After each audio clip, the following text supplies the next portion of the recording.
Welcome to a gloomy day in the woods, people. Look, when it looks like this, motivation can hit a bit of a lull. I don't blame you. But you know what? Today's video, I've got some great reasons why you should still be riding in the winter, so stay tuned.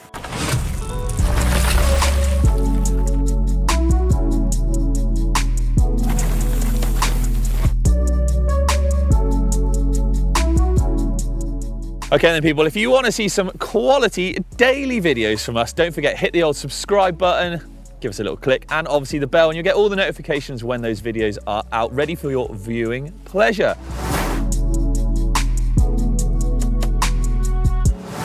So my first reason why I think riding in the winter is amazing, and you should still do it, is that it's great for improving your skills. How so, Rich, I might hear you asking? Well look, wet weather riding makes those trails slipperier, a little bit tougher and a little bit harder going, so more technical. So doing the same thing that you might do in the summer becomes that little bit harder. So with a lot of riding through the winter, you should sharpen up your skills. You'll be able to sort of improve on your technical ability and your fitness. So actually benefiting you when those summer months come back round and you get on the same trails, you'll be absolutely hauling down them because you'll be like, well, I smashed it in the winter. The summer is literally no problem. So that's it. First top reason, improve your skills. Winter riding, well, I reckon it makes you hard as nails. Braving the elements and getting on out there is enough to toughen up even the softest of riders. And let's face it, getting out there, especially consistently in those winter months, is a challenge. Now, I always think that the initial plunge is the hardest bit. When you open up that front door and you're like, oh man, it is chucking down. I do not want to go out there. But let's face it, once you take that initial plunge, once you get out there, you start to get a bit cold and wet, but get moving and get going, well then actually it's not too bad. And then on the plus side of this, the more you do it, the more sort of used to it you become. So it's actually not a big deal anymore. And look at it this way, from a racing point of view, for all my racers out there, this is the way I used to look at it. Races, well, they happen rain or shine. So in the winter when you're racing, or even in the summer when it chucks it down and it's muddy and horrible, you've still got a race. So if you're prepared for it, if you're used to getting out there in those conditions, well then that's surely a positive thing, right? And you could have the edge over the competition. So yeah, get on out there in the rain, take the plunge, get well hard. Grr.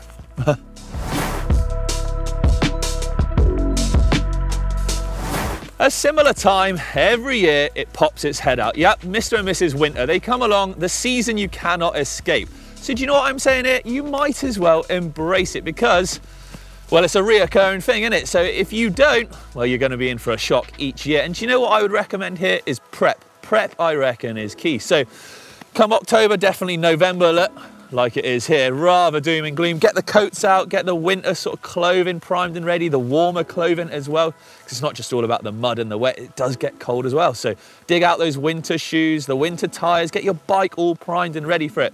That way, each year you will be at the best possible place to embrace the weather. Oh, it is raining. Woo.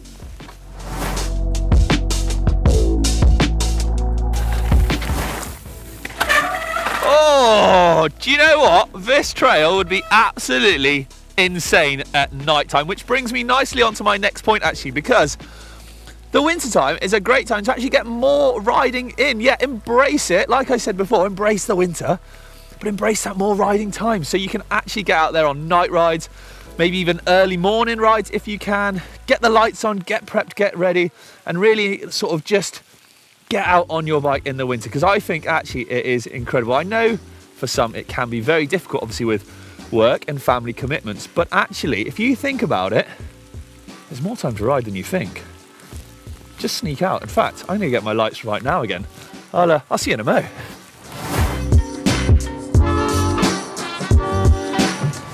Okay people, we've all heard of the N+1 rule. You can never have enough bikes. And what better reason to buy another bike than the winter? Because let's face it, it's tough on bikes. If you've got a real fancy full sus bike, you're going to be sort of cringing. I know you are, because I do the same thing. I'm cringing when I'm on those mega muddy rides and I can just hear things grinding and crunching away, slowly wearing out. So what better excuse do you need than to buy a winter specific hack? And I tell you what, bit of a plug here, because I have just done a banging video building up this, my perfect winter run around bike. The ultimate, I like to believe. So the link to that is actually down below right now if you want to see how I built this one up. But I just think it's a great opportunity to get back to basics, get back on something real simple, get another bike in the garage. Don't tell the missus or the husband, they don't need to know. And yeah, get out there. It's another great reason why you should go out in the winter. But I tell you what, are there more reasons? Have I missed any? Are there bangers out there that you want to hear or see about in the future? Well, let me know in the comments down below. It is rather miserable here, so you know what time it is, people. It's cup of tea time. I'll see you later. Thanks for watching.